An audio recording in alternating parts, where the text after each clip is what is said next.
senang bisa bertemu Mbak Anggi lagi. Kalau boleh tahu rumah Mbak Anggi sebelah mana ya? Selamat pagi juga Bu. Untuk rumah saya ada di Desa Rejosari, tepatnya ada di Kecamatan Dawe, Kabupaten Kudus. Kesibukan Mbak Anggi ini ngapain? Untuk kesibukan saya biasanya aku sebagai mahasiswi biasa sih di UMK. Dan apa yang membawa Anda ke sesi hari ini? Sebenarnya gini Bu, ada masalah lagi yang nggak begitu baik sih menurut saya. Saya merasa pikiran saya campur aduk seperti itu. Rasa cemas, gelisah, terus menerus. Dan saya merasa sangat tidak baik dalam pekerjaan saya. Padahal saya sudah berusaha lebih keras seperti dari biasanya. Oke Mbak, sebelumnya Ibu akan menjelaskan ya apa itu konseling Mbak Anggi. Konseling yaitu proses memahami dan mengelola emosi secara rasional, dan yang paling penting akan dijaga kerahasiaan. Di dalam konseling juga mempunyai asas-asas, yaitu asas kerahasiaan. Terus yang kedua itu asas kesukarelaan, dan yang ketiga ada asas kemandirian, dan yang terakhir ada asas keterpaduan. Waktu kita akan berlangsung sekitar 30 menit ya. Sebelumnya saya akan menjelaskan, saya bisa merasakan beban yang Anda alami. Perasaan tidak cukup baik ini bisakah Anda ceritakan kapan dan di mana muncul situasi apa yang seringkali muncul paling kuat, apa pemicu spesifiknya? Baik Bu. Untuk alasan muncul spesifiknya lebih ke biasanya saat ada meeting besar itu, atau ketika saya mengambil keputusan penting untuk pekerjaan. Saya merasa tidak menerima feedback seperti itu dari atasan. Contohnya ya Bu, seperti di minggu lalu saya dapat feedback positif dari Pak Budi. Itu Pak Budi, dia atasan saya, tentang proyek yang baru saja selesai. Dia bilang kerja bagus Anggi, hasilnya melebihi ekspektasi. Tapi anehnya saya justru merasa kayak nggak nyaman seperti itu. Malah muncul pikiran, ini pasti cuma kebetulan, pasti Pak Budi cuma mau menyemangati saja. Aslinya saya memang nggak pantas, seperti kayak ngerasa nggak pantas dapat pujian kayak gitu. Terus sudah mau berbagi contoh konkret ini. Jadi Pak Budi memberikan feedback positif, tapi pikiran yang langsung muncul, atau saya nggak pantas, seperti itu ya. Bagaimana perasaan Anda setelah pikiran itu muncul kembali ya Mbak Anggi? Gimana ya Bu? Perasaan saya ketika pemikiran seperti itu muncul kembali, saya langsung kayak ngerasa down aja. Nggak seperti biasanya, seperti saya dulu. Padahal awalnya saya ketika mendapat pujian tersebut, saya merasa senang. Jadi saya merasa kayak penipu, takut ketahuan kalau saya sebenarnya nggak sepintar atau sekompeten yang orang kira. Cemas banget rasanya. Jadi Mbak Anggi merasa cemas gitu ya. Oke, jadi dari pikiran itu muncul perasaan cemas, merasa seperti penipu atau sindrom. Ini adalah contoh klasik dari bagaimana pikiran kita membentuk realitas emosional kita. Pikiran ini cuma kebetulan dan saya nggak pantas, ini kita sebut pikiran otomatis atau negatif. Bisakah Anda sebutkan apakah ini pertama kalinya Anda merasa seperti ini, atau apakah perasaan tidak cukup baik ini sudah sering kali Mbak Anggi rasakan? Untuk kalau perasaan seperti ini ya, saya baru pertama kali sih Bu merasakannya.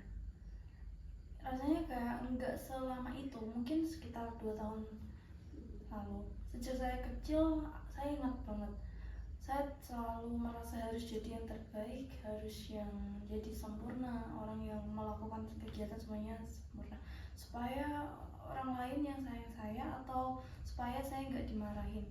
Soalnya kedua orang tua saya itu tipe orang tua yang cukup ketat.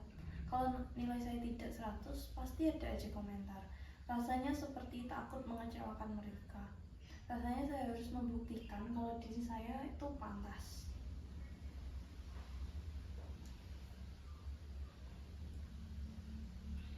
yaitu ya harus membuktikan diri tidak pantas disayang atau dihargai kalau tidak sempurna.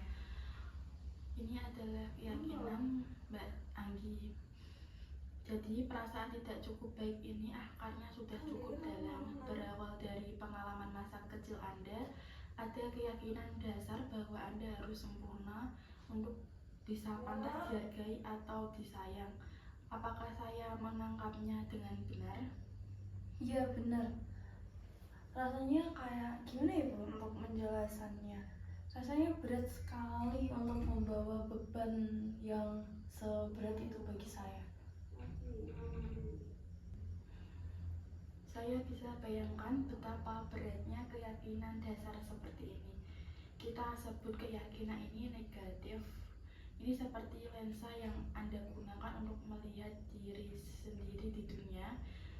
Saya tidak cukup baik, saya harus sempurna. Ini kemudian memunculkan seperti ini cuma kebetulan, atau saya tidak pantas setiap kali ada situasi yang seharusnya positif. Sekarang mari kita pelan-pelan menantang keyakinan ini. Ketika Pak Budi bilang kerja bagus Mbak Anggi, hasilnya melebihi ekspektasi, apa bukti yang kuat mendukung pikiran Anda bahwa itu hanya kebetulan dan Anda tidak pantas, Mbak Anggi? Bukti kuatnya ya, untuk bukti kuat tidak ada sih Bu. Pak Budi orangnya tidak pernah asal bicara, dan juga dia orangnya selalu objektif seperti itu. Lalu apakah ada bukti yang menantang pikiran itu? Bukti bahwa pujian itu memang pantas Mbak Anggi terima? Untuk buktinya saya memang begadang sih, sering begadang beberapa jam waktu malam. Saya juga tipe yang sangat meriset tentang hasil yang sangat detail. Saya bahkan konsultasi dengan tim lain untuk memastikan semuanya akurat. Dan memang hasilnya sesuai target yang diminta perusahaan, bahkan melebihi target tersebut, Bu. Seperti itu ya Mbak Anggi. Luar biasa ya Mbak Anggi, Anda menyebutkan begadang, riset detail, konsultasi tim, dan hasil yang melebihi target. Itu adalah bukti konkret dari usaha dan hasil kerja Anda. Bandingkan dengan adanya bukti bahwa pujian itu hanya kebetulan saja. Bagaimana rasanya ketika kita fokus pada bukti-bukti ini? Rasanya kayak apa ya Bu? Rasanya sedikit lebih lega, seperti ada beban yang terangkat sedikit. Saya jadi merasa, oh iya, saya memang sudah berusaha sekeras ini sekarang. Oke, tepat sekali ya Mbak Anggi. Pikiran otomatis negatif seringkali mengabaikan semua bukti yang menantangnya. Ini disebut diskualifikasi positif. Anda mendiskualifikasi atau menolak hal-hal yang positif terjadi pada Anda. Anda juga cenderung membaca pikiran Anda berasumsi Pak Budi hanya menyemangati, padahal buktinya dia objektif. Bagaimana jika kita berhenti membaca pikiran Pak Budi dan fokus pada fakta? Dia mengatakan Anda melakukan kerja bagus dan hasilnya melebihi ekspektasi. Apa artinya itu? Artinya ya memang bagus. Mungkin saya memang pantas ya Bu untuk mendapatkan pujian tersebut. Luar biasa Mbak Anggi, mengakui bahwa Anda pantas adalah langkah besar. Sekarang mari kita lihat lebih dalam. Saya harus sempurna, bisa pantas atau dihargai atau disayang. Dari mana keyakinan ini berasal dan bagaimana keyakinan ini mempengaruhi hidup Anda sekarang ya? Mungkin dari orang tua Bu. Mereka selalu tipe yang menuntut saya yang terbaik. Kalau saya tidak menjadi nomor satu, rasanya kayak seperti gagal. Sampai sekarang kalau saya salah sedikit nih Bu, rasanya saya langsung panik, takut orang lain kecewa, takut saya tidak diterima, takut menjadi orang yang gagal. Saya jadi workaholic, sulit istirahat, selalu mengejar kesempurnaan yang gak ada habisnya sama sekali, seperti itu. Oke Mbak Anggi, terima kasih sudah berbagi pengalaman yang sangat pribadi ini. Saya bisa memahami mengapa Anda memiliki keyakinan itu. Dulu mungkin itu adalah strategi Anda untuk mendapatkan penerimaan. Namun, apakah keyakinan ini realitas untuk diterapkan sekarang di kehidupan dewasa Mbak Anggi setelahnya? Tidak sih Bu, saya tahu tidak ada yang sempurna, tapi untuk pemikiran itu sangat kuat, jujur saja. Oke, baik Mbak Anggi. Betul, dan apa dampak dari keyakinan saya harus sempurna ini terhadap diri Anda saat ini? Apakah ia membantu Anda maju atau justru menekan Anda?